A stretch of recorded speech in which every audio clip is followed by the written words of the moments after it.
Welcome back into Wisconsin Sports on the Go with Trage. I'm your host, Trage, as we come back here for hour number 2 of Wisconsin Sports Talk here. I hope you guys are enjoying your Wednesday. But before we get to our Packer Talk, this next segment here is brought to you by a fantastic and a new sponsor of the show here.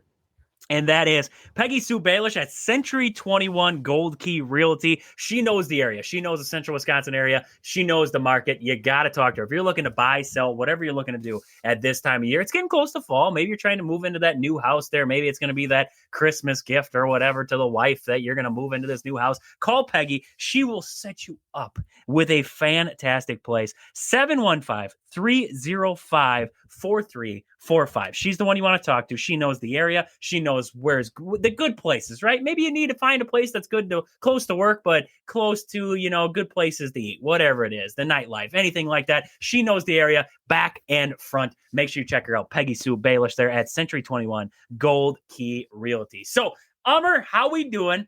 It's hour 2 of the show here. We're off and running here tonight. How we doing? Packers struggled, but we're going to get to that. How are you doing on this Wednesday? How's the week going so far? Week has been crazy, man. Week has been tough. Work has been absolutely busy, so I've just been dealing with that, and then just, a lot of stuff going on. Just trying to keep my head above water as best I can and utilizing football, Packers football, fantasy, and just all this other stuff to keep my positive spirits up, man. It's been a crazy week, to say the least, man. How are you doing?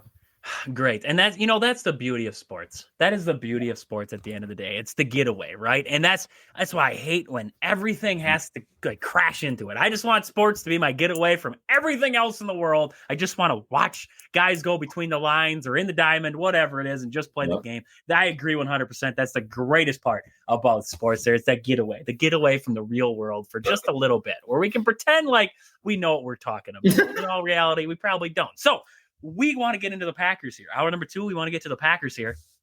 And kind of just what we saw last week. It wasn't exactly the outcome that we were – oh, man. It wasn't really the outcome. But, okay, there's bads and there's goods. There's goods that we can take away from this game. There's some bads that we can take away from this game.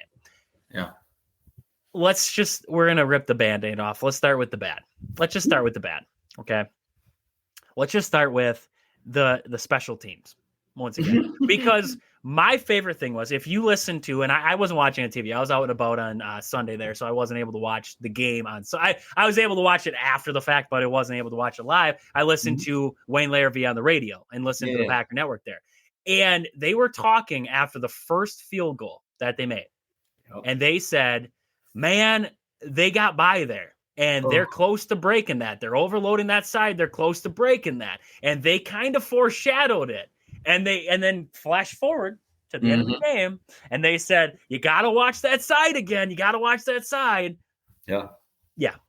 Once again. And this has been a problem. Special teams have been a problem. Penalties, doesn't matter what it is. There's been problems on the special teams side of the football.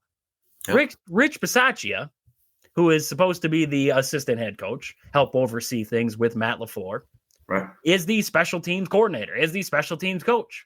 Yeah. And since he has been in Green Bay, the special teams have not gotten better. They have a good kicker and a good punter.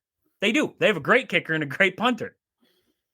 Outside of that, there isn't a lot to write home about special teams. And I think people overlook the special teams. So I guess, Ummer, that's where I kind of want to start. There's a lot of things to dive into with this Packer game, but just the special teams. Let's just start there.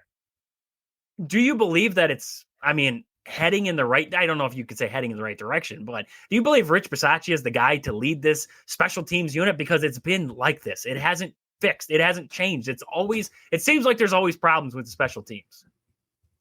Honestly, I've been on the wagon to fire Rich Passaccia after his first year. To me, we have not seen improvement in that area. It's like, Ron Zook and Maurice Drayton and Sean Menenga, and heck, we can even talk about, I think Sean Solcombe was probably like our last decent special team coordinator. We have not really gotten out of being one of the bottom tier special team we fence people in the league. We're in Rick Gosling's rankings. We're in the bottom tier every time. We're in the low 20s, almost low 30s. It's terrible. And I'm sorry, like there's no creativity. Like I'm thinking like if you know that they're overloading on the left side and they're pushing really hard on the left side means that they're probably going to have as many people on the right side. Call a fake. Like I've never seen them take advantage of situations of calling fakes, trying to get just to do something different. Rich Passaccia is an old coach with no new ideas. Our special teams has been bottom tier, and I just have not seen. The only reason why our special teams was even decent last year and trying to be decent, like in an area of saying like when it comes to production, is because of Whelan and McManus. McManus, closed the season pretty strong last year, and then this year already has 2 missed kicks. One was blocked, but even then though, like he had missed a kick in Lambeau on a beautiful Sunday afternoon, as well as on a Thursday afternoon too. Like, I'm sorry, or Thursday evening. There's no excuse for any of this. And I'm just trying to understand, like, at what point does the mediocrity just get over it? Like, there's even as an assistant head coach is also his title. He's not providing anything from a perspective of game management, time management, anything. Yeah. Like, it is sad that Wayne Larrivee, who is the goat of goats in radio, could see something from his booth from the press box, but you have Rich Passaccia and 2 assistants on the sideline who do not see what we're seeing as fans as well as people in the press box. Yep. There has to be a point in time where you just cut the weight. You're not getting anything of benefit from this dude. They should have, at the moment that Darren Rizzi got fired from the Saints when they cleaned house, they should have dropped every single cent they had and bringing him in instead of letting Chicago get him. They should have fired Rich and brought him in. There, other than him being a recruiter for Nixon, Jacobs, and Hobbs, minus that, I don't see any benefit for him because of the fact that, Brandon McManus was a good kicker before he even got here. He was a good kicker in Denver. He was a pretty decent kicker in Jacksonville before all the issues occurred. And then when it comes to Whelan, you can maybe credit him for Whelan. Other than that, though, honestly, there's nothing that he does that he provides that makes me feel like, yeah, this is a great special teams. And then his press conferences are terrible. He has no answers. He's an angry man that doesn't want to answer anything and wants to be offended by everything that's asked of him. He has no answers. And just to let you guys know, I'm very worked up about this because I've been asking. He is my next man up because he was best friends with Joe Barry. And I can see why, because they both suck at their jobs. And you know what? Like, he needs to be the next one out. And I have another coach who I've been wanting out now for a while. And when we get to it, I'm going to mention it. But right now, I know I'm on the radio, and I hope the guy he's listening to he is a good man in the sense of being a good heart, a good person, the things that he talks about other people out in the world and stuff like that. As a coach, sucks. Maybe he should be a head coach somewhere. Yeah. Maybe because John Harbaugh was a special teams coach. He became a Super Bowl winning coach, right? Maybe he needs to go do that. Maybe because he was a decent head coach when he was the Raiders. He probably should have got that job. But as special teams, no. He hasn't produced above average or even average special teams in the last 15 years. Yeah, I mean, couldn't have said it any better myself. That was a good rant there, and I couldn't agree more. I mean, the proof is there. You wait for year after year. I mean, we're talking Badgers before there about Luke Fickell, and how many years do you wait? How many years do you wait for it to get better? He's like you said. I mean, we're not. You're not firing the person. You think he's a great guy. He's probably great in the locker room. Maybe he's great with the players. Everything like that. He recruits guys into Green Bay. Everything like that. He's great in that aspect.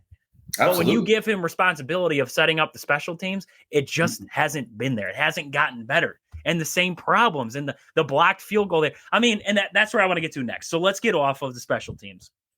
Let's look at this is a little bit better. And, fans are still kind of Jordan Love. Let's look at his, what he had going on in this game. 18 for 25, a touchdown, a pick. The pick, massive. Now, here's what I'm going to say. They were in a man coverage. And that guy, I can't remember who had the pick. It's gonna baffle me here. I don't have the exact name up in front of me. Grant Delpit had the pick. And he dropped off a coverage. He was on Kraft. He dropped off a coverage off of Kraft. Love didn't see that. No. And it was hard to see. You weren't going to see it. Now, was it that it was in design? Was it he's just read the ball that well? I don't know what it was. I don't know what led Delpit to drop off a Kraft like he did. But the way that the pocket was collapsing and everything like that, Jordan Love had to get rid of the ball fast. So that's where he got rid of it. And if Delpit doesn't drop off, he's got his guy. But the problem was he didn't see him. He didn't see him there. So then it just led to issue, right? So it's again rearing its ugly head of, can Jordan Love, is he the guy? Can he be the guy? We got that answer, in my opinion, on the next drive. He led the Packers down the field, and this was after the Browns scored. He led them down the field. He set them up with a relatively easy field goal to win. Yeah, 100%. Very makeable, yes. They just let him down. So, yes, I will agree with everybody who says, did Jordan Love play his greatest of games? Probably not. But under the circumstances, the way that the offensive line was manhandled in this game, the way that Matt LaFleur, I thought, drew up a terrible game plan in this game, the way that everything was against this team, I thought Jordan Love did not play bad. No. Did he play great? No. But did he play terrible? I don't think so. And the way that fans are trying to throw this like perspective out on it, saying that, oh, he's not good and you got to drop him and he's never going to be this and he's never going to be that. You're right. He's never going to be Aaron Rodgers because he's not. He's going to be Jordan Love. What capacity, what he gets to, where his ceiling is, we haven't seen it yet. We haven't got over the silliness yet, but I think they will eventually. But going into this game, I think there's a lot of intangibles that went in the opposite favor. So I guess, Ummer, looking at the Jordan Love performance in this game, a lot of fans dislike what they saw. I'm on the boat of, it's like he had one bad throw. And he dropped off a coverage. It was, if you rewatch it, it was like he dropped off a coverage off a craft. It was a weird play that I don't know if Delpit was supposed to be there or not, but he was. And it just how it worked out. So I guess, what are your thoughts on the Jordan Love performance in this one? I think that whole play was doomed to fail from the get-go. Like, I feel like, you know, it's been one of those situations where, like, they've had that situation in the last game too, where they just ran it 3 times and punted, right? And honestly, that would have probably been the best decision because your defense was playing lights out. And honestly, throwing, like, if you just saw a play drop, it was just all slants, okay? Yep, and slants. Like, it was like slants is everywhere, right? Yep. And my thing was, like, you know, Wicks was the guy that was kind of like his go-to dude, you know, with Reed being out. You could probably say Wicks was his number one. So maybe Delpit was kind of thinking that way. I feel like it was a bad throw. It was a bad route because even if, say, Delpit wasn't there, that ball was going to get to Wicks. Like, it looked like it was like he like hesitated. Low. I think I don't know if he saw him and hesitated. I don't know. I think he was like he went back. Delpit was reading his eyes the whole time. So he saw that Jordan was just staring down Wicks. He didn't even try to look him off. And so when he saw that, he tried to probably throw it, and then he tried to probably maybe I couldn't tell from the game tape, but if he was trying to like maybe take it back, but it was too late because it wasn't even enough on it to get to Wicks for where Wicks was. Yeah. So that means either A, he did hesitate and that caused the ball to be even lower. B, Wicks ran the wrong route. Maybe he was supposed to run a slant and then stop on the first down marker, like as a curl route instead of a slant. Or C, it was a done play from the get-go. And even LaFleur said that as much. LaFleur did take the hit for the whole thing. Again, it was one of those things where I think a whole bunch of other people, a whole bunch of bloggers have said this, that Jim Schwartz just has LaFleur's number. He's had his number every single. I think he's like 0-3 against Schwartz. Schwartz just knows how to game plan because even though LaFleur's game plan, his play column was kind of like it was kind of erratic because he didn't really like try to develop plays off plays and formations. He was just trying to see whatever would work. And honestly, with the offensive line having probably one of its poorest performances ever as a Green Bay Packer team across the board, I mean, I agree it was a bad pass. It got them into scoring distance. They basically had to like not only did they needed penalties, even though they got there, they needed penalties to be able to punch it in and score. The fact of the matter is that Jordan did get them back into if he was, I'll say this, if he threw that pick, then he came back and went 3 and out and didn't get him in scoring distance, I think everybody could be like, yeah, Jordan isn't clutch. He's not the guy, whatever you want to say, right? But the fact of the matter is you're 100% right. He got them into scoring distance. He did his job.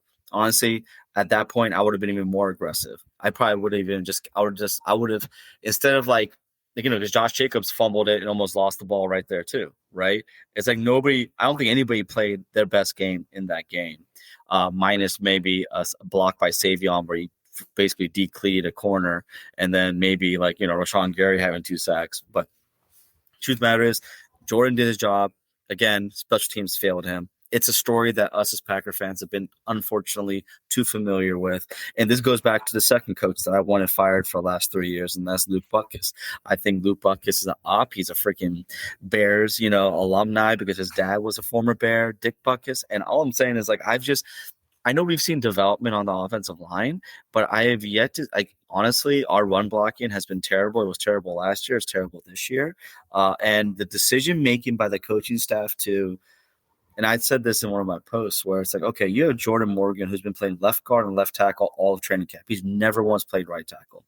You brought in Kennard to play right tackle in a pinch, who played pretty well when Tom got hurt, when he came in for Tom for a little bit. And then you had Belton, who played pretty well when Tom got hurt. But instead, you decided to go with Morgan at right tackle when he's never played that position. The decision-making by this coaching staff drives me crazy. It doesn't make any sense. Like, why put a guy out there who's been playing left side for all his career as an NFL player and as a college player? You put him on a side where he hasn't even practiced. Like, what was the point of that? It's like they were just trying to lose the game. Like, I don't understand the thought process there. Like, you have Belton, who played a right tackle and did decent. You had Kennard, who you brought in with a 6th-round pick, who did decent against Detroit. I mean, you have options there, but then you throw in a guy there who never plays a position, and all you're doing is just stunting his growth. Again, whoever had made that decision should be gone, because we've seen that happen time and time again now. We saw it in other playoff games when they started Billy Turner on one leg instead of starting Yash against the Niners. We've seen it with other decisions on the offensive line that just don't make any sense whatsoever. Cross-training these guys and this continually rotating them out and rotating them in to get them snaps. This isn't like college, and this isn't preseason. We're in the NFL now. I'm sorry. We're in the regular season. We need to start making better decisions. That was just dumb to me. I'm with you. The defense is the only bright spot, even though they might have given up 10 points or whatever, but they did their job. If your defense gives up 10 points, you should win every single game. Yeah. No, I can completely see that. And I was just rewatching that interception there by Jordan Love throwing that. And the way that it was set up, it was man-to-man to start it. And then we saw him drop off there and drop onto Wicks in a coverage. And then he had help come over the top, which actually took care of Kraft then. So it wasn't – they disguised it. They disguised it well there. And he ended up just helping down just enough, got into the right spot at the right time, interception, and we saw the rest of it there. So was the pass gotten there, though, you think? The more I look at it, I don't think so. I really don't. It just looks like a bad throw. It looks like a bad throw. Jordan Love had pressure in his face. There was bad throw. It was just all around bad. It was just all around bad there. I would agree with that 100%. I think the coverage confused him. I think he threw one last hurrah play at him, the triple slant. He kind of they knew what was coming. Like you said before, they kind of knew it, and they just jumped it. They jumped the route, and they jumped Wicks, and we saw it there once again. And like you said, it was just an issue. And we're going to talk about a Matt LaFleur quote when we come back here. We got a Matt LaFleur quote, what he had to say in the press conference. We're going to jump onto that, and then we're going to look ahead. We're going to look ahead to what the Packers have coming up here. We'll be right back here on Wisconsin Sports on the Go with Trage. Welcome back into Wisconsin Sports on the Go with Trage. I'm your host, Trage, as we come back here on this Wednesday. And hey, this next segment here is brought to you by B&H Concrete Lifting. Winter is right around the corner. Right now we're in the fall, but we know Mother Nature likes to turn on us fast, and the white stuff starts falling from the sky, and it's just terrible, right? It's just terrible. Well, your sidewalks, your driveways, they become hazards in the winter. We all know it. You got a little bit of a dip in there. You're shoveling along. You got the snow shovel in front of you. You hit that little dip. Ouch. Ouch. I've done it before there. You get it right to the gut, maybe to the midsection there. You're on the ground crying. It's never a good day. Call our friends down there at B&H Concrete Lifting. They will come out. They're going to give you a free estimate, and they're going to raise that thing up. For the price of new concrete these days, call these guys first. Call B&H Concrete Lifting. They do fantastic work. They'll level it out like brand new. It'll be great. I promise you. Check them out across Facebook there. I love to share their posts out there because some of the work that they do is wow.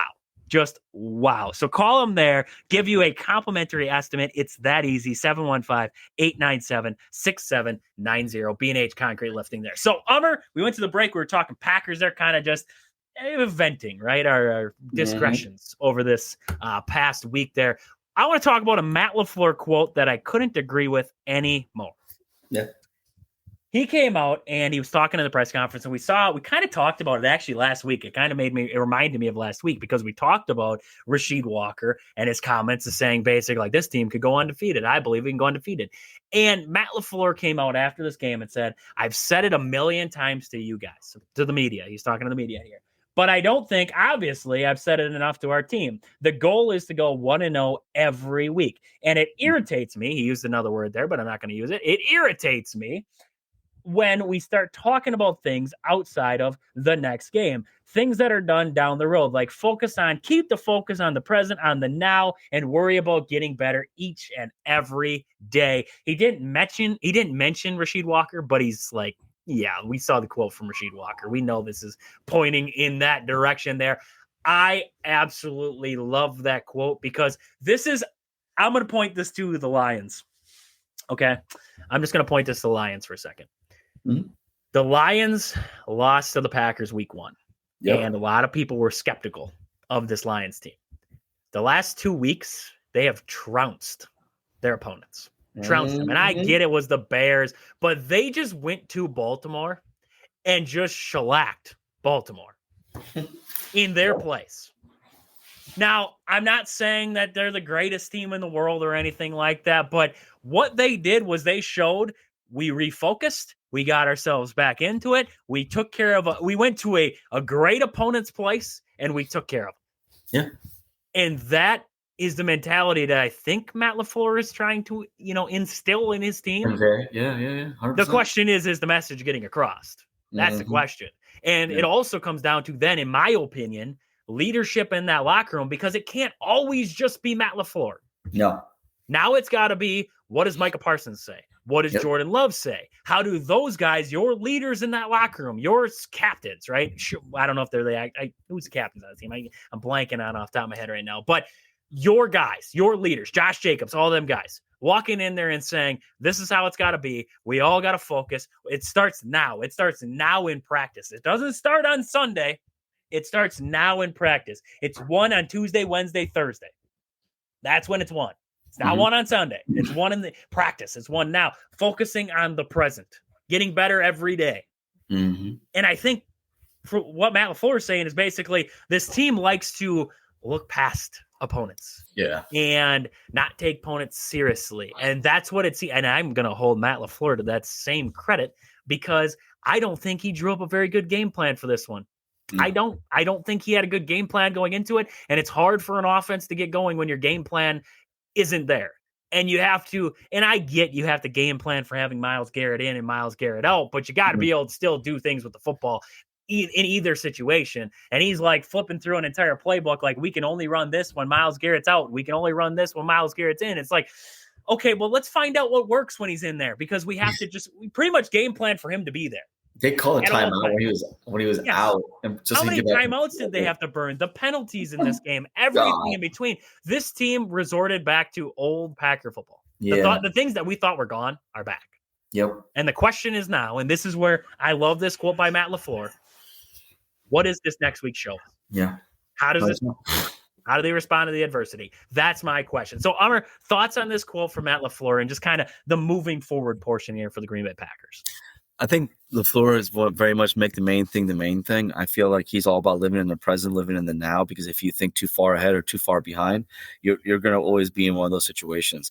I think, having confidence like Sheed Walker had, hey, that's great. I want you to be confident. You can't have that kind of statement, that kind of confidence, then come out and have one of the worst offensive line graded by PFF ratings out of all your offensive linemen, even though they all sucked, you being the worst. I mean, to the point where Myles Garrett beat you so cleanly that you're screaming to Jordan to run like it's a sequel out of Get Out. Like, run, Jordan, run. Like, I mean, I'm sorry. It's literally coming out of a movie like Water. It's insane to me. Yep. And I love LaFleur trying to basically calm the waves, tell these guys, hey, I need you to refocus, re-energize, get back on the plan. Okay, we had a bad game. We were thinking too much of ourselves. We're trying to get ahead of our skis. We're over here trying to say that we're going to go undefeated. All right, we did that. Didn't turn out so well. Let's focus on what needs to be happen. Get ready for Dallas and go to Dallas, because at the end of the day, Matt LaFleur is a good leader. He is a good coach. I know there's been a lot of commentary about him being soft or he plays conservative or this and that. End of the day, his ability to have his thumb on the pulse of the team is pretty good. He reminds me a lot of McCarthy in that sense. And he's not Mr. like bravado. He's not Mr. like I'm going to act hard. He's not a fake alpha by any means. And I appreciate that about him. Yep. But I think that him taking the team and saying, hey, guys, all right, we need to get back on track and we need to focus on just one at a time. And it's cliche and it's corny and it's very simple. But the fact is, if you stick to that motto, before you know it, the season's going to be over and maybe you have 11, 12, 13 wins and you have a first week bye, but you're getting into the playoffs. You might be a divisional winner, and that's where you go from there. Because we're in week 4 now, right? Yep. Talking about undefeated seasons and all this kind of stuff. It's like, look, at the end of the day, having confidence is one thing, but if you can't back it up, then it's like, why even say it? Yep. No, 100%. I 100% agree with you there. And you need that.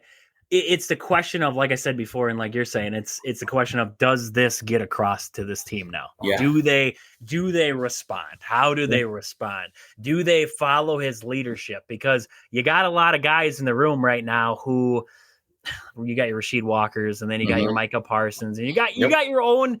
They got their own personalities, right? Yeah. They got their own personalities, but it's all about, and at the end of the day, it's all about everybody buying in. Buying into the model, buying into the system, buying into what Matt LaFleur, what Halfley, what everybody's trying to do. That's what it's all about at the end of the day. Can you get those guys to do it? And this is what he's trying to do with this quote, in my opinion, is he's trying to get everybody to buy into a simple model. Go 1-0 every week. Focus on today, not tomorrow. Don't focus on next week, because Dallas is coming up. Don't focus on Dallas. Let's worry about the Browns. And then you got bye week after that. And then you got, some weeks where you got Aaron Rodgers. You got to focus on that game against Rodgers. Don't look too far ahead. Right. Look at this game today, then worry about that. I completely agree. I love that quote by him. So now, Packers, they try to reboot. They try to reboot here. We move forward. We see what we're going to see this next week. And who do they got coming up this week? Dallas. Dallas. I just said, yeah, you're good. Now I'm blanking. They got Dallas coming up this week here. Yep. What are some of the things? I guess there's a lot of things that we want to see in this one, but what are some of the things that you're looking for this team against Dallas for a bounce back? Well, I'm hoping that when the Packers are on offense, they don't have a tambourine playing in the PA for artificial noise every time they're about to hike the ball. That needs to be investigated. That was insane to me. When I saw that, and I heard that, I was like, how do you even let that happen?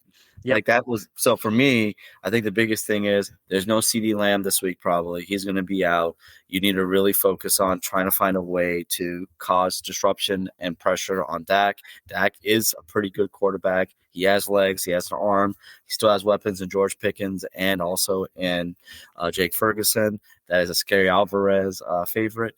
And then on top of that too, Javonte Williams is definitely kind of really come back to his pre-ACL form when he was with Denver.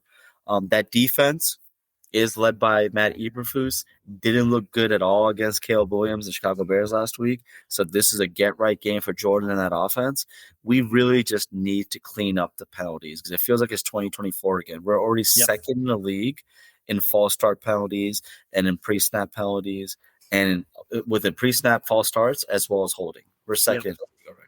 That's what I'm saying. Like these are the kind of things, like these mental issues, they need to fix them up because this has been a constant problem since last year. And if these are starting to rear their ugly head, I'm sorry, we need to start firing people. There's people that should not be there in the positions they are doing these things because us bringing back the same people and over again and expecting a different result is literally the definition of insanity. Yep. You know what I'm saying? Yep. So I just think that I just want to see them get Jacobs going. This is the perfect game for that. I think Kenny Clark unfortunately got hurt last week too, so he may or may not be out there. I want Parsons to get like 5 sacks just to really rub it into Jerry Jones, and I just want them to play. There's no such thing as a perfect game, but the last time Jordan Love and the Green Bay Packers were in Dallas, they pretty much had a perfect game until they got ruined with a bad pass. So no pick, but it was like a missed pass, I think, or something crazy. Yeah, yeah. Me, I just want to see them play a complete football game.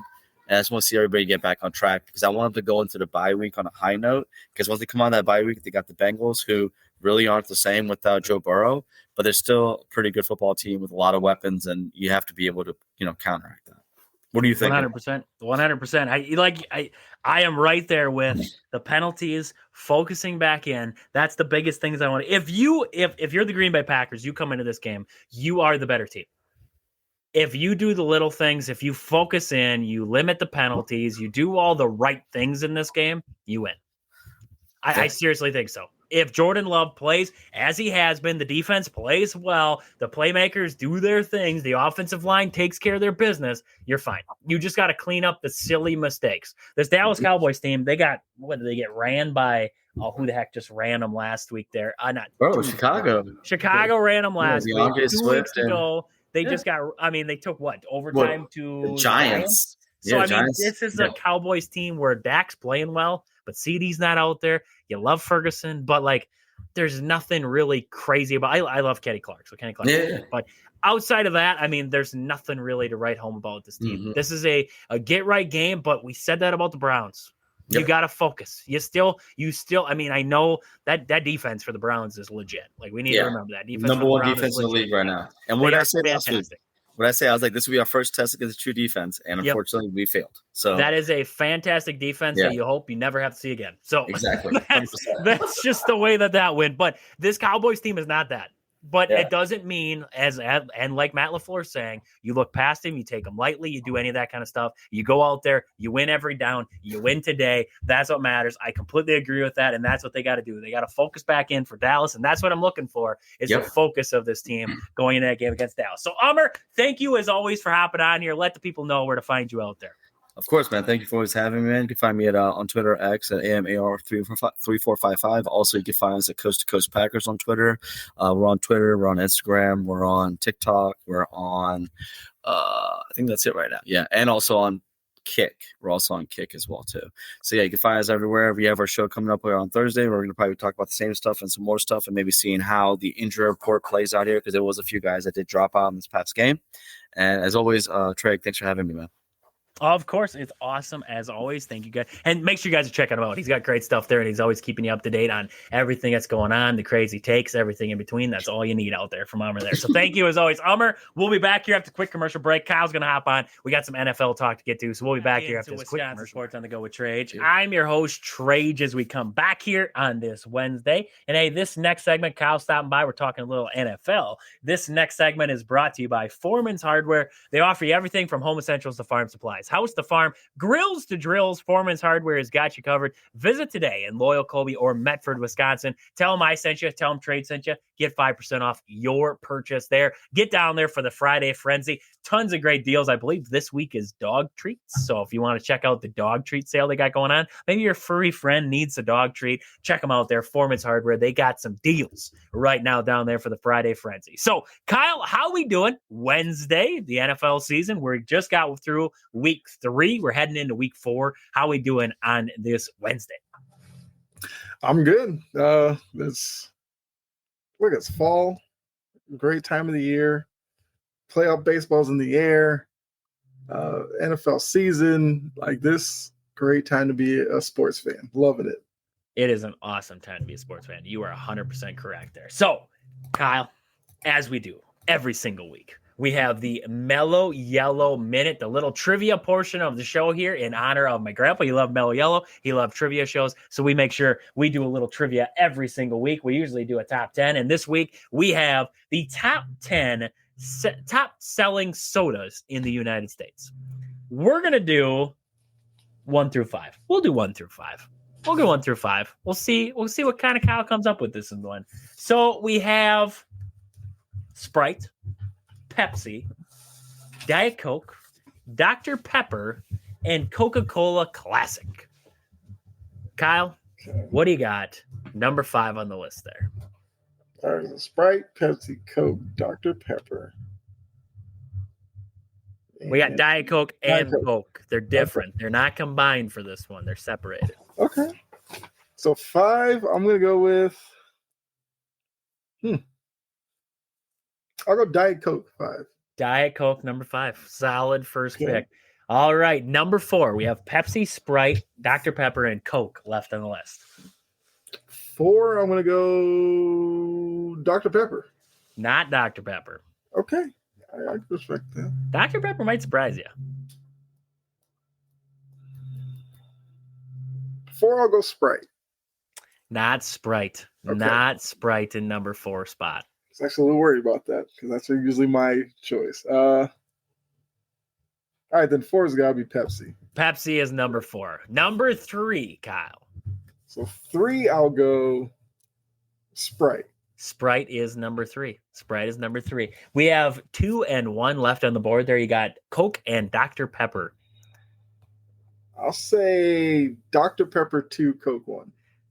Ding, ding, ding. Dr. Pepper comes in at number 2. That's surprising. That is surprising. There's like, I maybe know like 2 people in my entire life that drink Dr. Pepper. It doesn't seem like there's a lot of people. So those people that drink Dr. Pepper must buy all of the Dr. Pepper. And that's what makes the sales go way through the roof. They have an unlimited stock of Dr. Pepper in their basement and nobody else can have it. That's what they have. The world ends, they're going to be fine because they have all the Dr. Pepper they could ever want in their basement there. So top selling sodas for the week, Diet Coke, Pepsi, Sprite, Dr. Pepper, and number 1 being Coca-Cola. So, Kyle, as we do every single week, the NFL season wrapped up last week. There are a lot of interesting ball games that we had. Mm-hmm. Kyle, let's go through our power rankings for the week. So going into this week, into week 4, okay. Give me your top 5. Give me your top 5 in the NFC. Who are you looking at? Who is in your top 5 NFC football teams? Okay, so NFC, I would say I'll go Eagles 1. I just feel like they're the champ. They should be at the top. They're not winning pretty, but they're winning. That's good enough. They're just finding ways to win. I like that. 2, here's where it gets interesting. I would say I'll put the Bucs at 2. And okay. I think with the Bucs, they're another team like the Eagles. It may not be pretty, but if they're in the game late, Baker will find a way to get the win. So I'll have them at 2 right now. 3, I will go with. I'll put the Packers at 3. I still like what they have. Brown's game aside, that's one of those where you lose it, you scratch your head for a little bit, and you say, whatever, they'll be fine. Yeah, the Packers have all the elements to be a really good team, so I'll put them at 3. 4,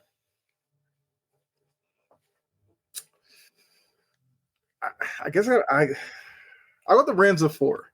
I think the Rams are a team that's built to play in January. They have a tough test this week against the Eagles. You'll learn a lot about them. But Stafford and that group, verse on defense, I think I'll put them at 4 right now. And then 5, it's tough. I'll put the Niners at 5. You got to give them credit. Brock Purdy's out, but they're still winning with Mac Jones. The competition hasn't necessarily been fierce, but look, they're playing well. So I'll give them 5. The only one that maybe you could slip in there would be the Lions. That'd be the only one that I would say could possibly slip into that top 5 just because of the performance that they had against the Ravens. I would actually put the Lions at 5. That's right. What they did against the Ravens was impressive. I love that Dan Campbell has that team. They have an identity. Yep. Ravens lost that game because they were scrambling for what they wanted to be. Lions line up, smash mouth football, play action, gadget plays. So the Lions have to be in the 5. Yeah. Yeah, that's but you can see it. You can see the 49ers slipping in there. You can see the Rams being in there. It's the Lions. It's just when you watch them against the Ravens, that's the one that set me apart. It wasn't the Bears game. I don't care about the Bears game. Yeah. It was going to Baltimore and winning that game pretty handily and refocusing in, right? This team, you're missing the coordinators, all this talk about you after the Packer game. And it was like, which direction were they going to head? And we see this team. It's like, they're back. They're good. They figured it out. They're good. So I like that one. I like that top 5 there. Let's look over at the AFC. Okay. AFC picture. Who do you got top 5? So AFC, I feel like the top 2 teams are kind of set. I would go Buffalo 1, and then Chargers 2. I think those two have separated themselves in the AFC. Chargers love the offense, and defensively they can get after it. And Buffalo, look, Josh Allen is just playing really well right now. 3. Here's where you can get a little, because the AFC is just really jumbled. I think process of elimination, I'd have to put the Colts at 3, even though I don't necessarily buy into them, but they're just playing really well right now, while a lot of teams in the AFC are not. Yeah. So I'll put the Colts at 3. 4. I guess despite the loss, I'll put the Ravens at 4. I don't like it, but offensively, they're really good. I don't like their defense at all. Roquan Smith in the middle of the field can have trouble in the running game and pass game. Humphrey gets picked on by opposing offenses, but Lamar, Derrick Henry, I think they'll figure it out, so I'll put them at 4. And then 5, good luck with this may be crazy. I'll put the Chiefs at 5. I'm just out there. It's like the best of a lot of mediocre teams right now. They have the Ravens this week, so big test for them.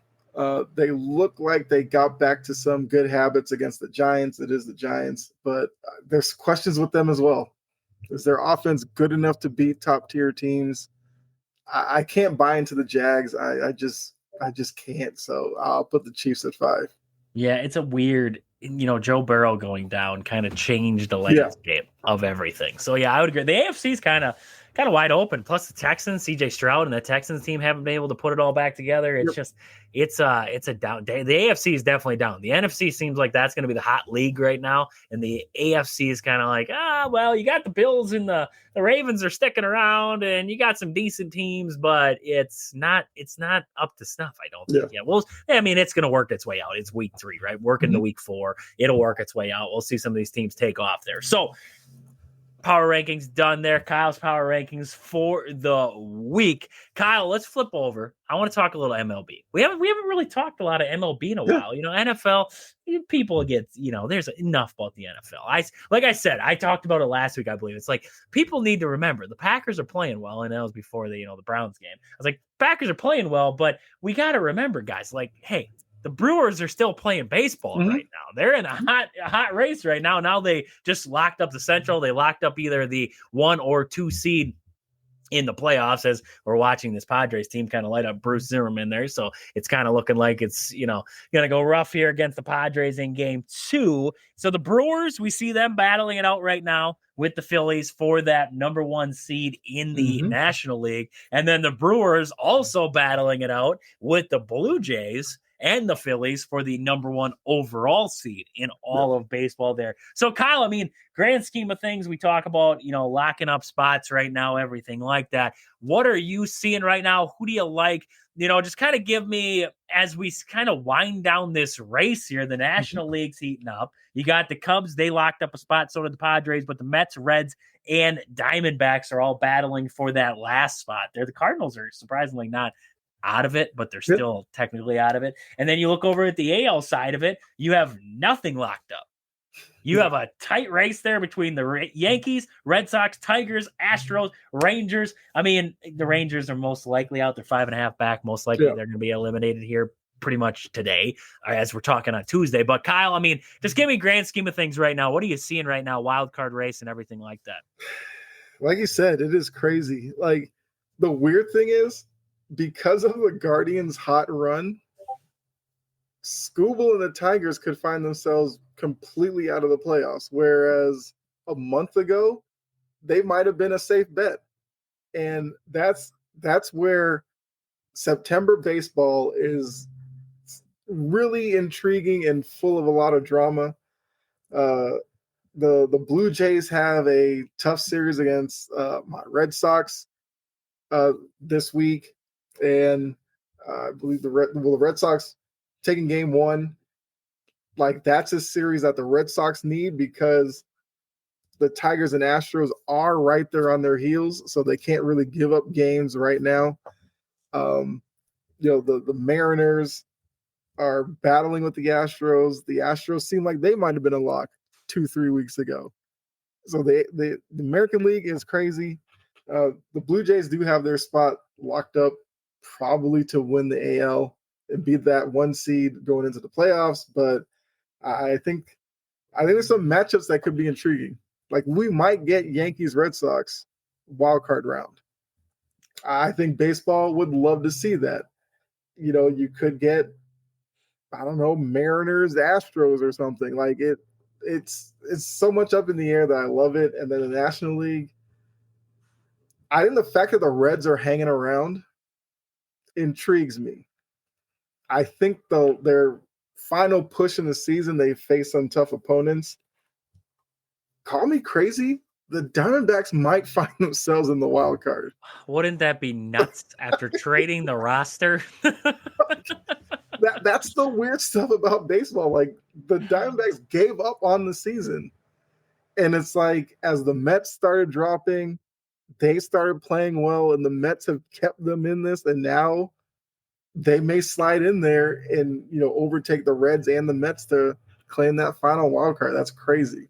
It's baffling. It really is. And you're talking about great matchups there. You could potentially see like a Phillies. If the Phillies were to get, I believe if they got the 2 seed, you could see Phillies Dodgers end up playing each other there in the second round already in the NLDS. You could be talking Cubs Brewers in the NLDS. There is a lot of good matchups that could roll across. I mean, right now you're watching the Brewers and Padres, and I mean the Brewers, and this is where a lot of fans, because as I'm talking right now, they're going to be game 3 of the series here. We're watching game 2. They're pitching Bruce Zimmerman. You guys ever heard of Bruce Zimmerman? Remember, if they do, and I'm hoping they come back, win this game, anyways, but if they do lose this game, remember they're pitching Bruce Zimmerman tonight here. So we got to remember that at the end of the day. The Brewers have some injury concerns heading into the postseason here. As we saw Brandon Woodruff, he got another opinion from a surgeon. They're talking about surgery now on that arm there. It's looking like it could be another year of Brandon Woodruff going down before the postseason.